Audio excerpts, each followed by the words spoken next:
Greetings, one and all. I'm Kerrik52 and the endgame beckons. Today, we start on the final dungeon. As I've alluded to before, this game is incredibly lopsided, so we are done with towns, and we're spending the rest of the game, which is about 40%, exploring Darm Tower. From what I understand, this is because when they split the games, they just kind of had to invent Darm Tower and this game's final boss, just so that we would have something satisfying to end on.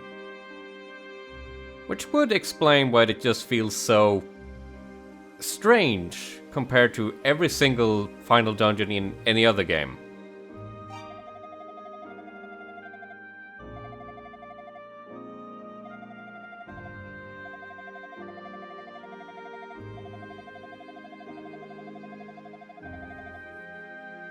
I'll keep a lookout.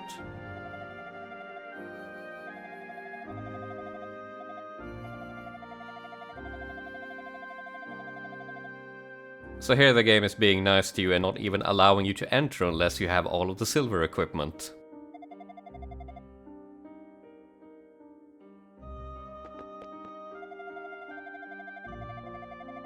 I'm max level, what do you want?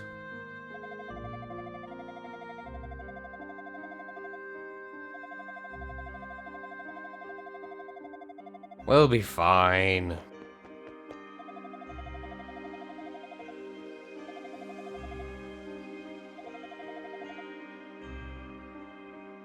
There is.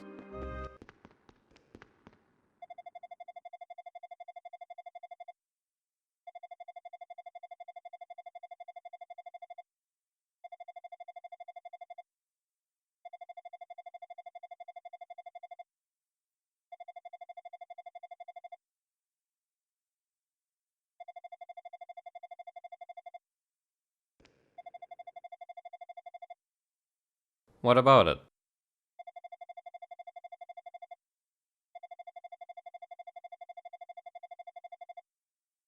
Oof. Yeah, teleportation accidents. They're not pretty.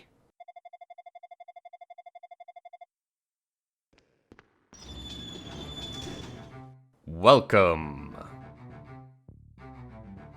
So, Darm Tower. Let's take a final look in the manual here while you enjoy the music. Tower of Darm, believed to have been built by monsters 700 years before our story begins. This tower is so incomprehensibly tall, 25 entire floors, that it's clearly visible even from Promolok Harbor. Really? All the way from Promolok? That's where Adel comes from, I think. Yeah. Those who have seen it from afar call it the Devil's Tower and have come to regard it as a symbol of the curse upon the Asterian countryside. And those who see it up close invariably agree that a structure this massive and impossible could not have been built by human hands. But it can be conquered by human hands.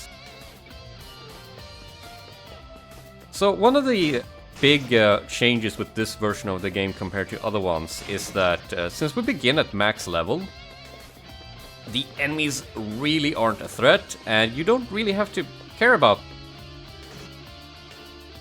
Sorry. You don't really have to care about them unless you're going for the bestiary achievement. Which is nice. I mean, it helps with pacing. This area is very big. And here you can see the nice background we're traversing to. But it just gets kind of boring because I don't really have to pay attention to anything until we get to the final boss, more or less. I kind of break from the loop of an RPG. I'm good on that. This, on the other hand, this is a bit special. First of all, save.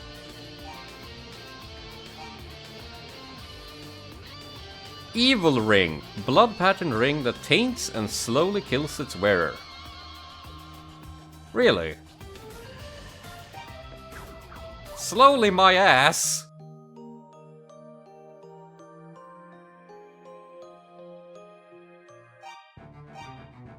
Don't worry, we'll make use of that eventually, but not right now.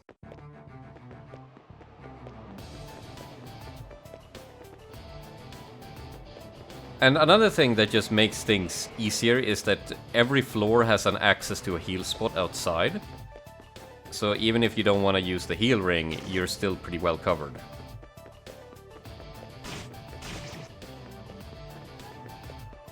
Third floor, let's go. Though one thing that I do appreciate is that there are a ton of enemies around here. So even if they aren't that exciting to fight, there are at least a bunch of new ones to check out. Recolors though some may be. Speaking of recolors, let's recolor the world a tad here, if I can just get a second to breathe.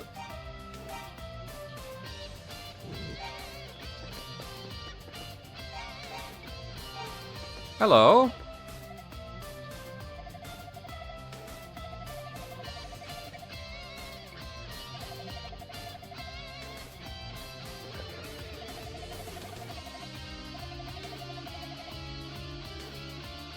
I can probably find that for you.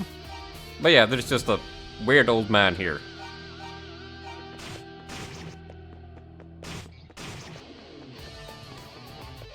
Next floor.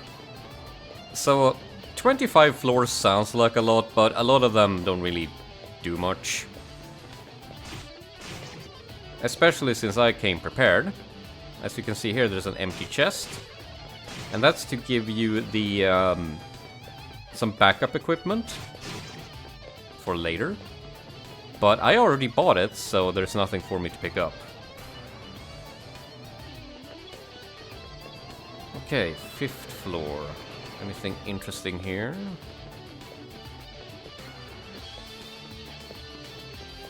Let's grab a right first. As you can see, there's a split here. All of the other ones, I believe, as long as there isn't a divider, you can just run the loop and get to the other door, no problem.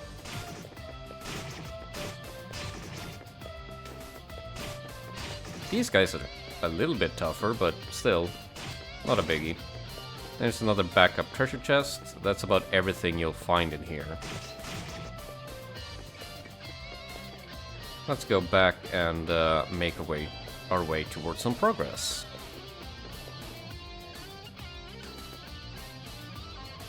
In tip-top shape.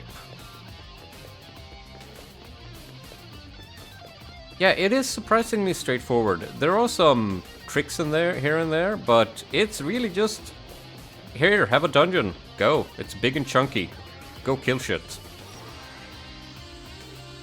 Okay. First complication. Hey, Ludo. And now...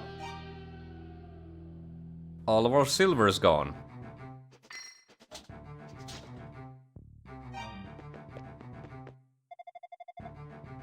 How did you even end up here? How?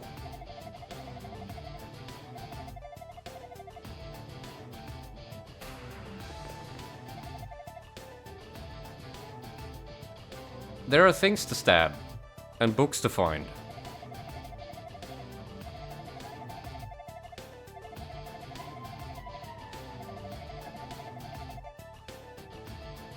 Yeah, we did see him earlier. Now to get out of this place.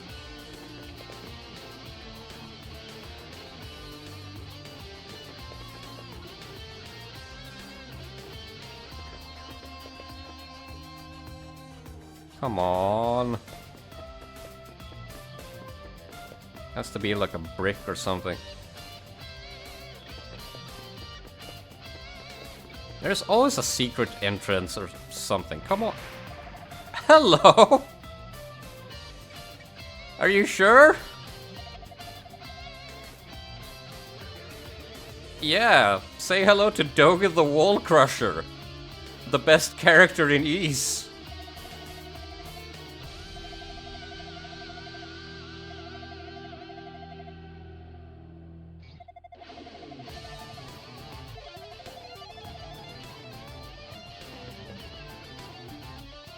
This game's so fun.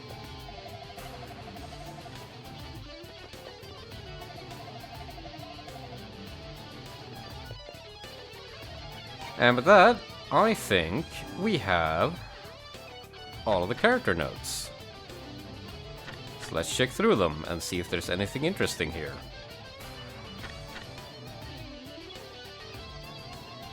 She gets mad, she scares all hell. That may be why she's still single. Ha!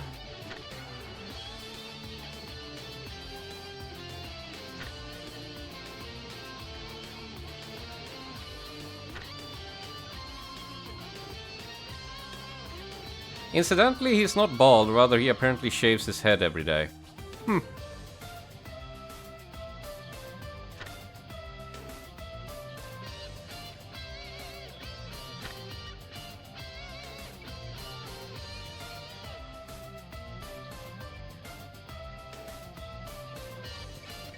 He's just always very sad.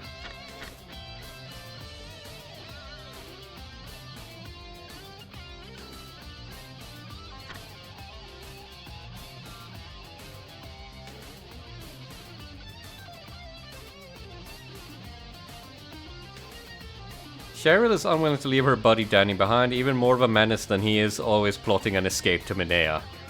Nice.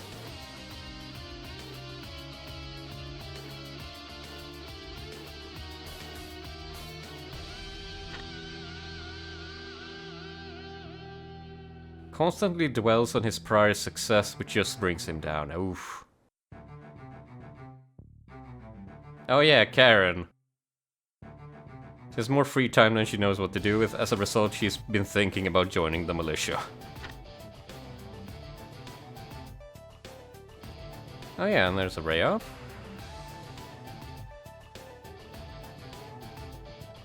Cool. Aw, Sarah's her best friend.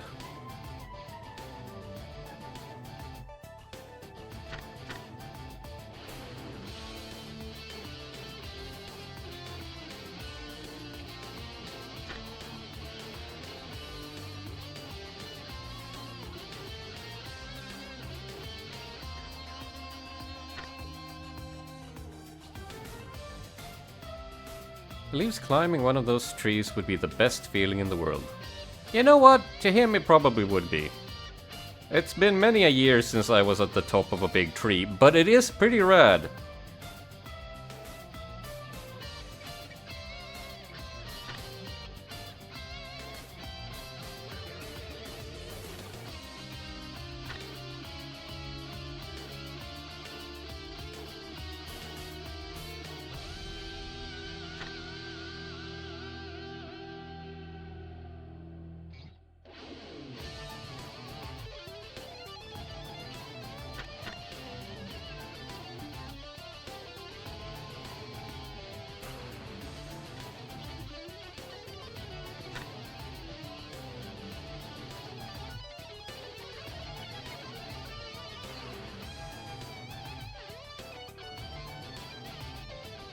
Remains disturbingly optimistic despite his hardships. Good man?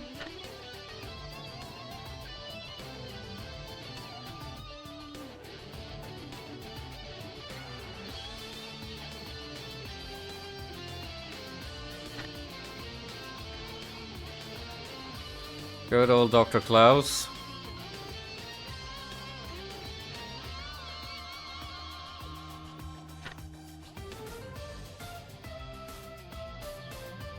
Oh yeah, the guy terrorized by rebels.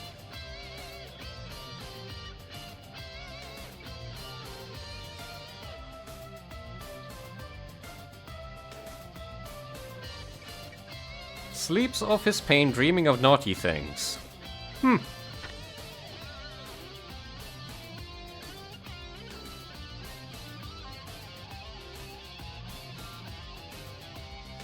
There's the other guy terrorized by reballs.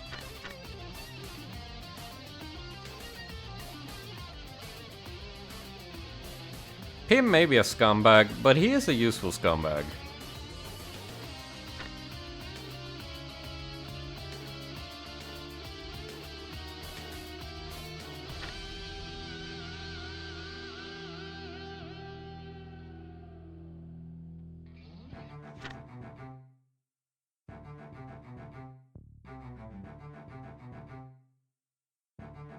Minea's armorer, obsessed with armor and gets mad if you tell him the best defense is a good offense. Believes instead in survival of the fittest, son of the weaponsmith, Rossetti. A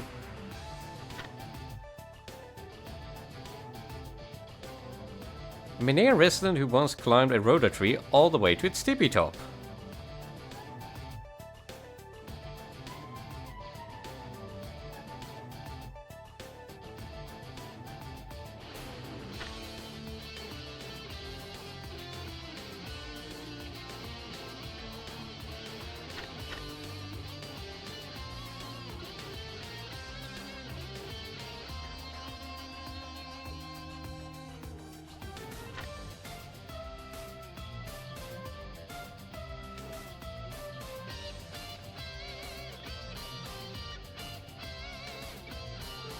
Yeah, Sarah's predictions sure were accurate. But now we're here doing our thing, so hopefully things would change for the better.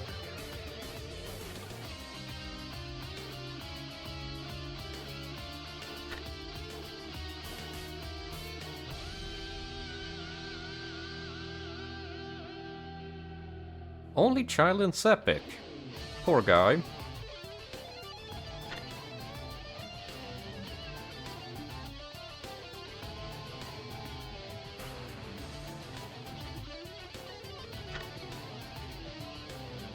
Clive has the face of an old man but is only in his 20s. Ah.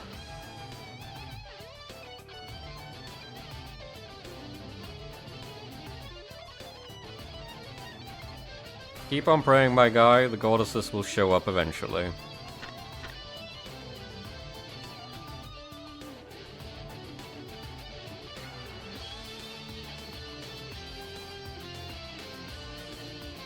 So one of the goddess statues in the mine cave disappeared. Wait, but we were down there. Wasn't both of them gone?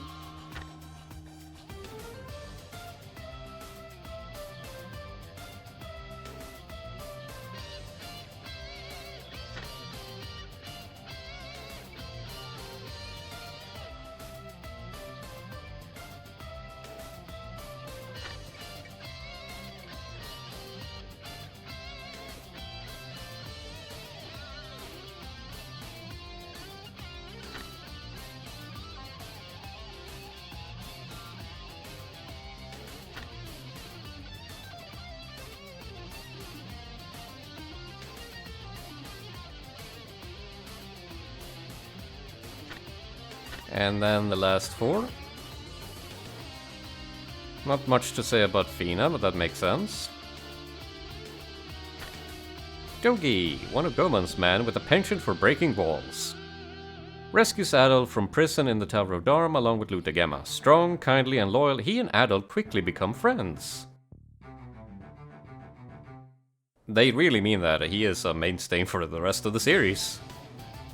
Which is kind of hilarious at this point in time. Okay, Raba then. Yeah, he's a researcher.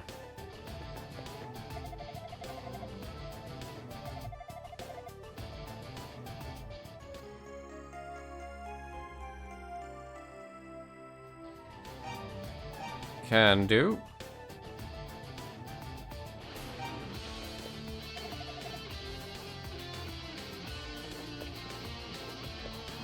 Okay, back up to floor 3 then.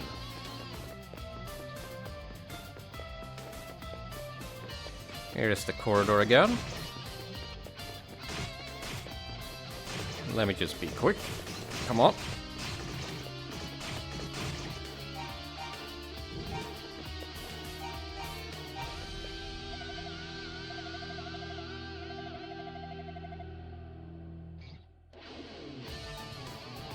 Yeah, we did hear about a scholar trying to explore a tower.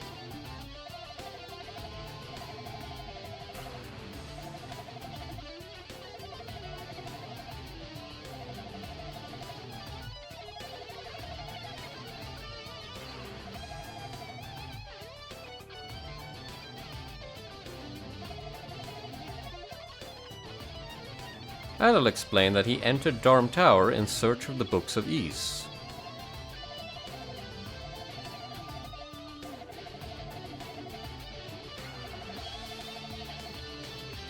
Would you say that ancient Ys vanished?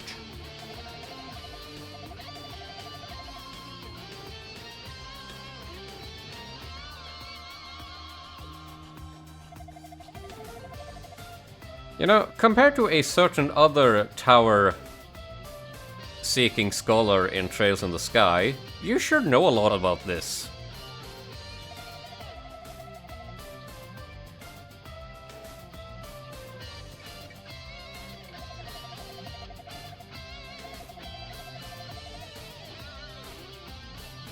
Wow.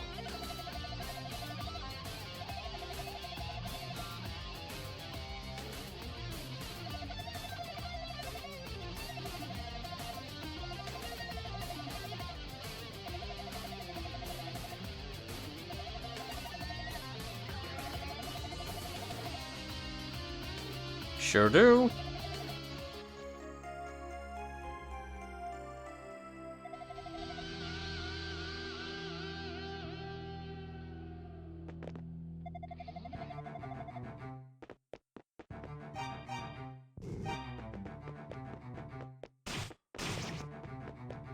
Whatever.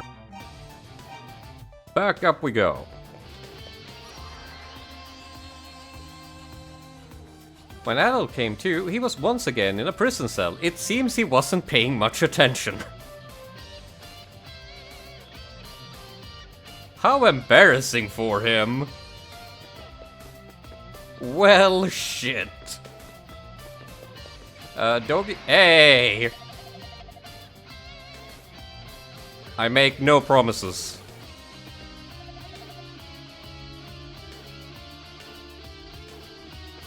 Okay, back up to 6th floor. And just because it's funny...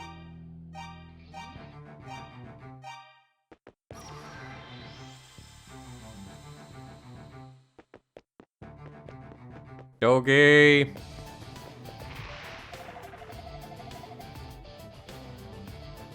Yes, but you're one man who can break down walls with his bare hands. So this is actually the last jail cell, so no more fun dialogue from Dogi. That gives you another achievement. Let's actually put on the blue necklace.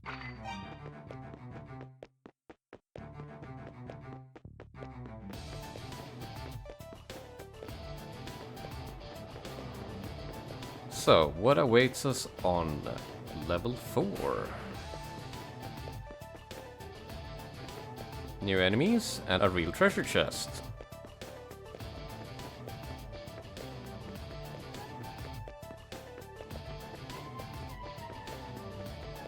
How much of a threat are you guys?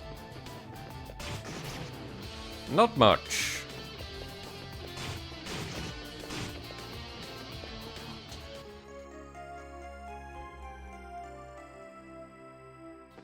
Don't mind if I do.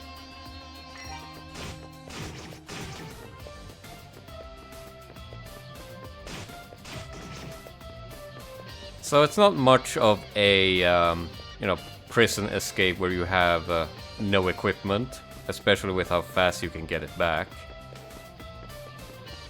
But it does tell you that the lord of this tower doesn't want us to have silver.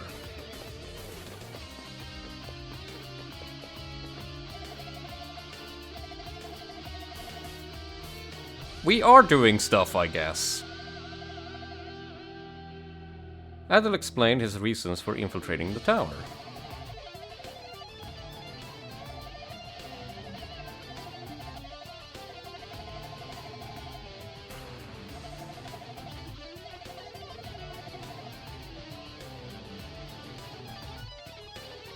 Yeah, he is surprisingly competent.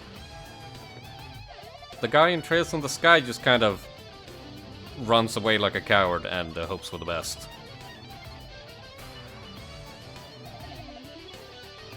Okay, we'll find a magic rod.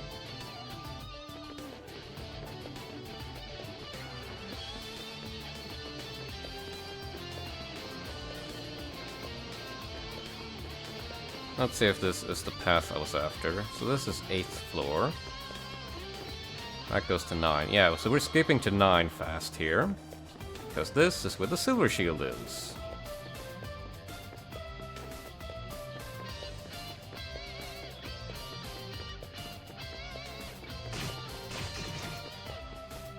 No biggie.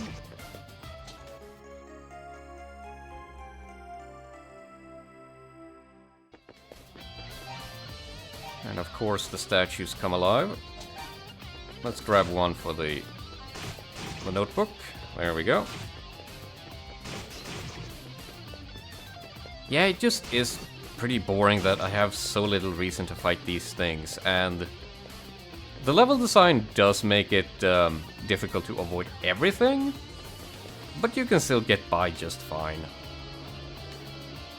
The TurboGrafx version is not balanced like this, and probably not the original version either.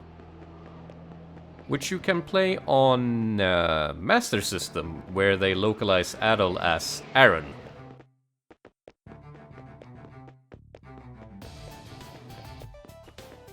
Now I feel well and properly equipped, which means boss fight time.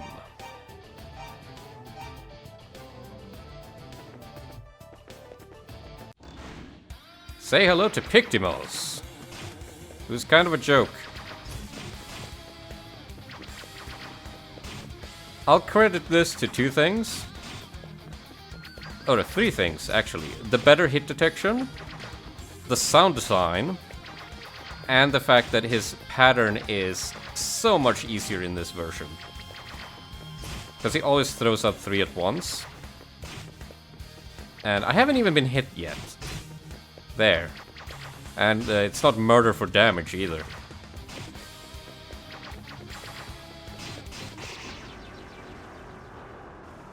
Kind of a letdown after Vagolian, isn't it? Let's see what the reward is. Okay. This is... well, we don't know which book it is. One of them.